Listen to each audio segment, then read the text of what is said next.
Another day, another set of fights.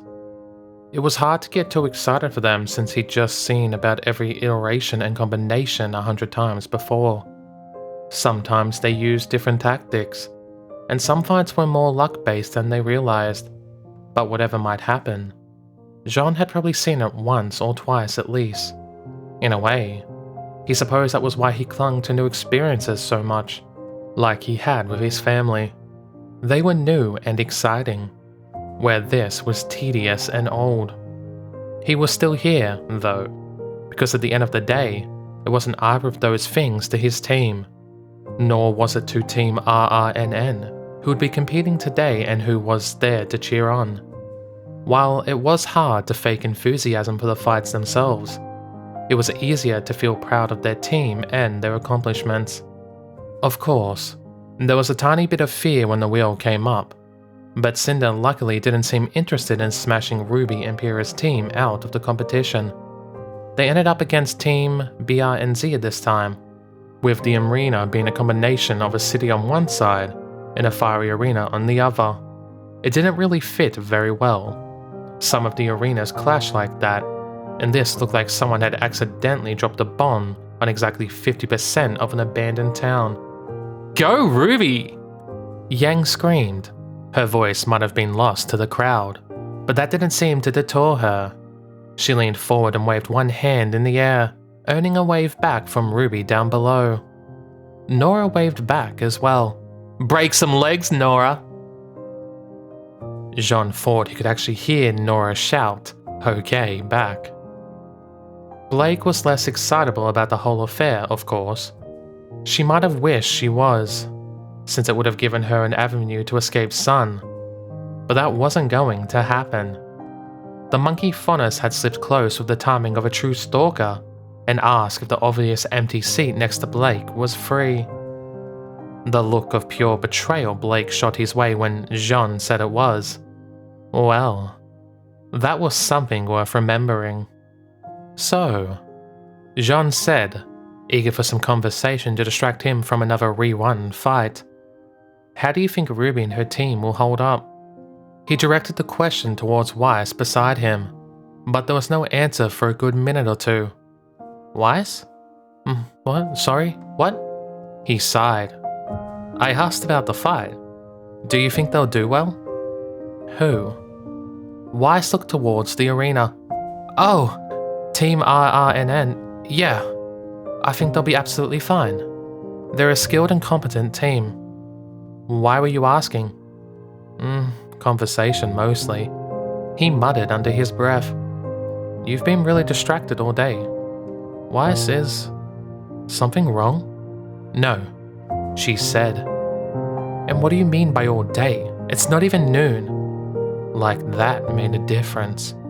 With a roll of his eyes, he held up his hands to placate her, aware that it wasn't a very good gesture since she caught his sarcasm. Normally, she'd have something to say about that, followed by a punch to his arm or similar. This time, she simply scoffed and focused her eyes on the fight. It was clear she wasn't really watching it, however. "You've been bothered ever since last night," he said. "Did something happen with your sister?" "Nothing happened between us. I have something I need to think about. That's all. It's private," she added when he opened his mouth. "I'm sorry, but this is something I have to deal with. It's personal." Something Schnee-related. He hummed to himself. "Did I cause problems with the bank account switch?" Come to think of it, that was a bit of an overt move, even for someone like me. I wonder if her father found out. "Well," he said when it was clear she wouldn't talk. "If you need my help for anything." Weiss nodded. "Thank you. As I said, however, this is something I need to manage on my own. I appreciate the thought." But she wouldn't tell him. He sighed and nodded. It wasn't like he could force her, and in terms of stubbornness, only Ruby ranked higher than Weiss. And even then, only when it came to risking her life to save people. For all the Schnee metaphors around ice, she really was an immovable mountain. He'd leave it be, however. It probably wouldn't matter in the end.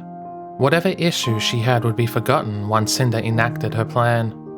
It was kind of the same with Sun and Blake, which was why he was willing to indulge it so easily. As cruel as it sounded, Sun's pursuit of romance wouldn't lead anywhere good. Not now. It was harmless, however, and would also serve to keep the two busy and amused. With all that was coming. Was that such a bad thing? The fight started with all the fanfare of every fight before it. The clock ticked down. The crowd chanted the numbers, and Port cried out the start even as guns, explosions, and dust-based weapon attacks went off. Team Ruben were more coercive than Indigo had ever been, sticking together and forcing their opponents to do the same. The sniper from Team Bronze went for her usual play, but found trouble in the counter-sniper she was against. One that could move faster than she could track at speeds that totally threw her off. She couldn't ignore Ruby and forever of the others, since Ruby would just use time to knock her out of the fight. Thanks for showing them how much better you are on my team than me, Jean thought sarcastically. It was only a vague memory, faded with time and distance, but although he couldn't make out the details, he knew his first showing against Team Bronze hadn't been an impressive one. "Hell yeah!" Yang crowd. "That's my sis! Jean, are you seeing this?" "I'm watching." He laughed. "They're all doing well." "Yeah, but Ruby is trouncing that sniper." He couldn't help the amusement he felt at Yang's reaction. She practically vibrated in place, eyes sparkling every time her sister drove her opponent back. He chuckled and watched Yang instead of the fight, smiling as she screamed her support. She was a good sister. Anyone would have been pleased to have her. In the loss of her mother, he wondered if Ruby ever knew how lucky she was to have someone like Yang. The fight wrapped up fairly quickly, and in a victory for Team Ruben, with Ruby keeping her opponent pressured, that freed Ren and Nora up to engage their own. That left Pyrrha in a one-on-one fight with her foe, about as unbalanced as you could make it. She quickly knocked one out of the fight, and the rest tumbled from there. Nora overpowered her own without the use of a semblance, and went to help Ren. Ruby kept hers on the run, and took advantage of Pyrrha springing a trap to force the sniper back into Ruby's sights. It ended a moment later, with the crowd cheering and clapping, while Port extolled the greatness of Beacon Academy and generally insulted everyone not from Vale. Even if Jean found the fights boring, his applause were genuine. He'd known it would happen, but that didn't fail to make his heart sore as he cheered along with Yang, Blake, and Sun. Weiss followed with her own applause, along with a small smile. "Who do you think they'll take into the doubles, huh? Yang asked. "Pyrrha, obviously, but do you think it would be Ruby, or do you think it would be Nora?"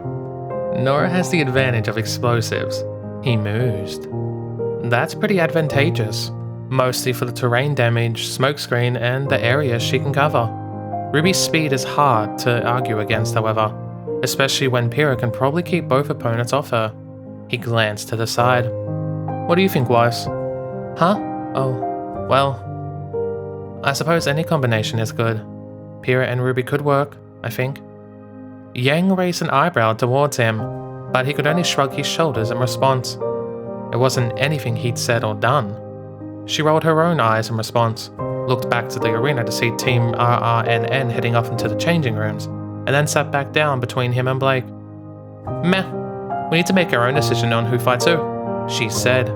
"Might want to wait until we're all here," she added, with a meaningful look towards Weiss. "Be nice," he mouthed back. It could wait until Weiss was feeling better. In fact, maybe getting her out of the crowd and the noise would help a little bit. "Why don't we go stretch our legs?" he suggested. "It's going to be a while until the next fight." "Sure." Yang shrugged and stood, tapping Blake on the shoulder. Blake nodded and rose as well, but he caught her sigh when Sun did the same.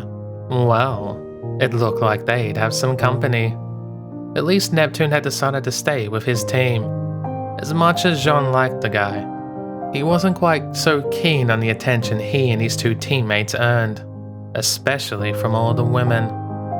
"Are you coming, Weiss?" he asked. "Some fresh air might help your thoughts." "I suppose it couldn't hurt." Weiss trailed off, eyes fixed behind him.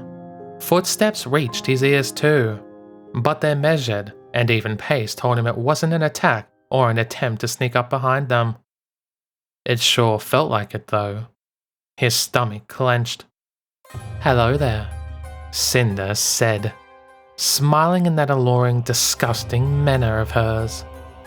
"We didn't see you over here. Quite the interesting fight, no?"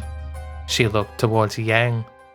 "That was your sister, Ruby, wasn't it?" His breathing increased, followed by his hands clenching into fists as he tried to control himself. The mention of Ruby's name, not to speak of the attention paid to the fight, it sent alarm bells ringing in his mind. He tried to tell himself that it was normal, that she was watching Pyrrha, the next maiden, but that hardly helped. Before him was the physical reminder of his partner's death, Pyrrha's death. If he wanted to save her, something would have to change, but he couldn't think what. "It was!" Yang grinned, missing his subtle reaction. "She kicked butt, and she's 2 years younger than the most people here. More if they weren't first years. That's just how good she is." "An even more impressive performance then," Cinder replied. "Of course, the others deserve credit too. We'll have to watch them moving on. They could very well stand in our way of the finals." "Then you ought to watch us first. I've already scheduled winning this into my diary." "Well, I'd hate to make you change that. We'd have to see." Cinder smiled. Her eyes slipped over to his. "How are you doing, Jean? You seem rather quiet." "I didn't want to interrupt," he grunted. It took him a second to remember the question, and then another to pry his teeth apart. "I'm fine. Thanks for asking." "Really? You don't sound fine." Her hand reached up towards his face. It took every ounce of self-control to not flinch away, to show some kind of fear or recognition for what that simple gesture could do to him. His toes curled, his heart hammered in his chest, but he forced his eyes to stay open and opened his mouth to form an innocent smile. Weiss caught the hand before it could touch him. "Good to see you as well," she said, shaking the hand and stepping in front of him in what even someone as socially awkward as Ruby could see was a defensive manner. "I can assure you my partner is fine. You needn't worry about him." "So I see." Cinder retracted her hand with a coy smile. "I apologize if you feel I overstepped myself. I can assure you I mean no harm." "Yeah, right." Jean had to resist the urge to let out a breath of relief. It had been a long time since he'd willingly hid behind someone, but he'd take Weiss here any day. Cinder wouldn't be able to do anything in public, and she would likely write this off as some kind of jealousy, which it was, he supposed. Better she saw that than his aversion of her. "I never thought it." Weiss said. "Was there a reason you wanted to speak with us?" "Only to catch up and entertain ourselves. It would be a while until the next fight, and everyone had such fun cheering on her friend." She nodded to the green-haired girl, who smiled and waved. She made quite the firm partnership with Ruby. He wanted to kill Emerald then and there. "It's fine," he thought to himself. "This happens every time. Ruby would be horrified, but she'll live. In the long run, if he ever let the future go any further, she would probably learn from the experience. You couldn't trust everyone after all." Right now, however, such thoughts were absent. He wanted to wring Emerald's lying neck until the very last falsehood was choked out of her. How dare she take advantage of his friend? "I'm afraid we really don't have the time," Weiss said. "We have to discuss our team assignments for which of us will fight going forward. I suppose you will have to do the same, assuming you will win yours." "We already have," Cinder said. Did you not see it?" Weiss refused to answer. She'd probably been too distracted and missed it. Cinder's team won against some team from Vaco, one he never really paid much attention to, since they were always the team to face hers. He knew she had orchestrated it that way. The timeline never diverted on that issue. "I was a little under the weather earlier," Jean lied. He saw Weiss's shoulders relax and carried on. "Weiss was helping me out. Sorry if we missed your fight." "Hardly a problem." She looked him up and down. "You do seem a little worn. Are you recovered now?" "Yeah, a little. Thank you." He caught Yang and Blake's confused expression and did his best to convey a request to keep quiet. He wasn't sure if it worked, but neither spoke. "Anyway, like Weiss said, we really need to plan for our doubles round, so sorry to run, but I understand." Cinder crossed her arms but seemed more amused and upset. Her eyes widened. "Oh, but before you go, I forgot to introduce you to the final member of our team. She only arrived from Haven recently." She stepped aside and gestured with one arm. "Come and say hello, Mint." Jean felt the crashing atmosphere immediately. Neo stepped forward, hair black and in pigtails. It was not that he noticed, though. It was her eyes. They were filled with pure, unadulterated hatred. All of it aimed at him. "She can't speak, I'm afraid." Cinder went on. "An accident when she was a baby, or so we believe." "That's terrible." He swallowed and held out a hand towards her. A voice in the back of his mind told him to flee. Why was she so angry? He didn't think he'd ever seen her show such emotion, at least not from what he could recall. She was dangerous, yes, but mostly in how unpredictable and cruel she could be. She was like a child, a dangerous child who enjoyed pulling the legs of an insect to watch them die slowly. Now, all that attention seemed focused on him, and all of it murderous. She grasped his hand and shook it. He felt his bones squeeze together. His eyes narrowed in return. She was dangerous. She wanted him dead, and he didn't know why. But it was definitely the case. Maybe she blamed him for Roman's demise, and it made sense she might hate his team since they had been responsible. His eyes slid to Weiss. He couldn't let Neo near her, couldn't let her near any of them. The girl stepped back, eyes frigid and cold. She moved behind Cinder and out of sight. But that did nothing for his nerves. An out-of-sight Neo was a dangerous Neo. She made her intent clear. "I need to do something. But what? If I kill her, all as good as tip Cinder off. That's if I can even kill her.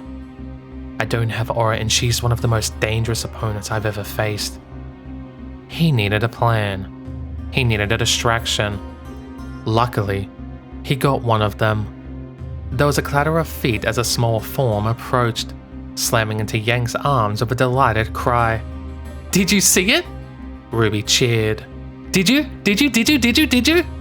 Did I?" Yang laughed. She picked Ruby up and spun her around. "You were amazing! Jean, tell her how awesome she friggin' was." Ruby looked at him with wide silver eyes, even as the rest of her team approached at a more sedated pace. The look on Ruby's face seemed to beg him to praise her. The moment also served as a hint for Cinder and hers to leave, and they slipped away during the commotion. For that alone, Ruby deserved all the praise he could give. "Well, that was a waste of time," Mercury grumbled. Cinder spared him a glance, along with an arch look that had him wincing and not meeting her eyes. His time was hers to waste, however she decided to do it. Even so, nothing was wasted. Everything was valuable, if you knew how to make use of it. Now, she cooed. "Don't be like that, Mercury. I know you're impatient, We all are. There are only a few days left. You're right, ma'am. I apologize. If you don't run your mouth so much, you wouldn't get in trouble. Emerald said. You could learn a few things from Mint. Maybe we should remove your tongue and see. I don't think you'd ever try and get rid of my tongue, Mercury said. After all, how will your fantasies ever come true if I can't do all those things with it? Those sound suspiciously like your fantasies, Emerald growled. Also, keep me out of them. Mercury snorted. Looks like I'm not the only one having them. That Snee bitch isn't as frigid as she pretends. Who knew? Cinder ignored their banter, even if she agreed with Mercury's assessment. Little Miss Snee was clearly possessive of her paramour, and there was no secret as to her feelings for the boy. Personally, Cinder wondered what she saw in him, but then also wondered what he didn't see in her. The girl was wealthy, after all, well-connected, from a powerful family, and pretty enough, she supposed. His rejection of her, and that was public knowledge, was strange in and of itself. Strange, but of no concern. Or at least it wouldn't have been. Emerald. Mercury. They paused in their prattle, eyes sliding to her. The boy. Jean-Arc. She tasted the word, rolled it in her mouth. I wish for you to keep an eye on him.